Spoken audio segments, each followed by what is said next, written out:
et je vous salue tous ce soir d'être venus si nombreux et de toujours être présents dès qu'on a une manifestation. Voilà, le lieu est petit, mais on est là tous serrés pour accueillir les 5 candidats du Trophée Brassens. Avant cela, et avant de donner la parole à Paul-Éric, je voulais vous parler un tout petit peu de notre club. Il y en a qui le connaissent, d'autres qui ne le connaissent pas encore. Le club a vu le jour il y a plus de 40 ans, dans les années 78-79, à l'initiative d'Angèle Gironès qui est là dans la salle. Et je demande à Angèle de venir me rejoindre. Angèle, si tu veux venir te présenter. Voilà, Angèle qui a été présidente pendant de nombreuses années, qui a été à l'initiative de ce club. Et il y a une anecdote, et qui n'est pas des moindres, c'est la rencontre avec Georges Brassens. Alors soit je vous la raconte, soit c'est Angèle. Oui. Bon.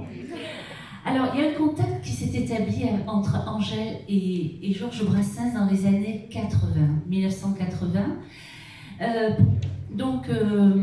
Georges avait décidé de venir à Sète pour parrainer le club Georges Brassens.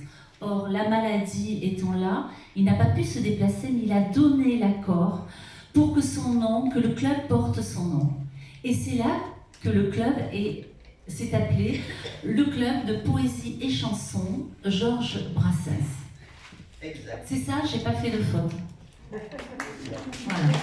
Il est là pour surveiller mes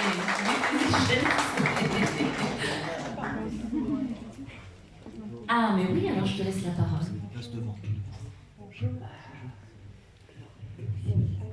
C'était dans les années... C'est une chanson. J'avais 13 ans et demi. Bonjour Jessica. J'avais mon sac à dos, ma flûte à la main, et je montais la rue qui mène au lycée Paul Valéry. Et ce devait être un petit peu avant 14 heures. Et je grimpe cette rue qui est très, très à pic, et je vois une espèce de véhicule qui me rappelait une fusée. C'est la première fois que je voyais une déesse toute noire, et accoudé à la portière, il y avait un monsieur à moustache. Et je reconnus Georges Brassens. Alors, tout de suite, j'ai crié « Monsieur Brassens, Monsieur Brassens !» Il m'a regardé et il m'a dit « Travaille ton solfège !» Parce que j'avais la flûte à la main. Et alors je l'ai reconnu « Monsieur Brassens, Monsieur Brassens !» Et cette fusée est partie, est passée la rue, et ça a été la première rencontre.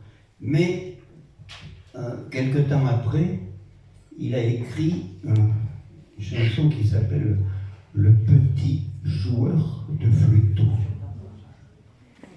Alors vous pensez bien que j'ai rêvé de cette chanson. Alors bon, effectivement, il l'a pas écrit suite à cette rencontre.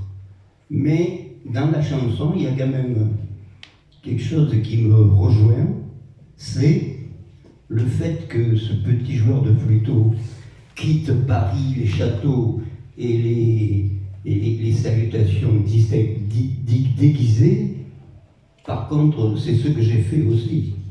J'ai fui le showbiz avant de plonger dans le caca. Donc on revient après cette anecdote au club de poésie et chansons Georges Brassens.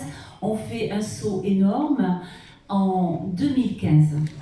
2015, changement de décor. Angèle reste toujours président d'honneur.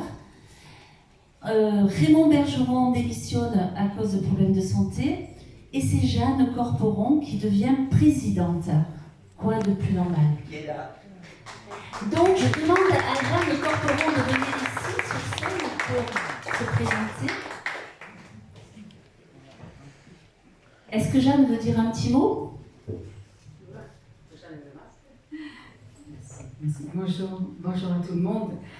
Je suis ravie d'être là. Alors, ça m'a fait rigoler ce qu'a raconté Angèle parce que le solfège, Georges, il aurait certainement aimé en faire. Mais malheureusement, sa mère lui avait dit: je suis d'accord pour t'inscrire au cours de musique si tu as de bonnes notes à l'école. Il n'a pas eu de bonnes notes à l'école, donc il n'a pas eu droit au cours de musique. Alors c'est peut-être pour ça qu'il a dit ça à Angèle. Il aurait bien aimé lui avoir droit au cours de musique. Donc oui, en effet, j'ai repris le club en 2015. C'est Angèle qui me l'a gentiment demandé. Et puis ça a été une belle aventure. On a créé ensemble le Trophée Brassens et je vois que ça perdure puisque je ne suis plus là, mais Marie a pris le relais et je pense que ça va encore perdurer longtemps et que ça va grossir. C'est tout ce que je souhaite parce que vraiment ce trophée, il est à l'image de Brassens, c'est-à-dire on donne une chance à des auteurs, compositeurs, interprètes tels que lui le faisait dans ses premières parties. Il a toujours voulu donner une chance aux gens, aux jeunes artistes. Parce qu'il a vu combien c'était difficile à l'époque. Lui, il a beaucoup ramé, il a tapé à beaucoup de portes, il a fait beaucoup de cabarets avant qu'enfin Patachou lui donne une chance. Donc, nous, si on n'est pas Patachou, mais si on peut donner une chance, on le fait. Merci. Merci, Diane, pour ton intervention. Elle a beaucoup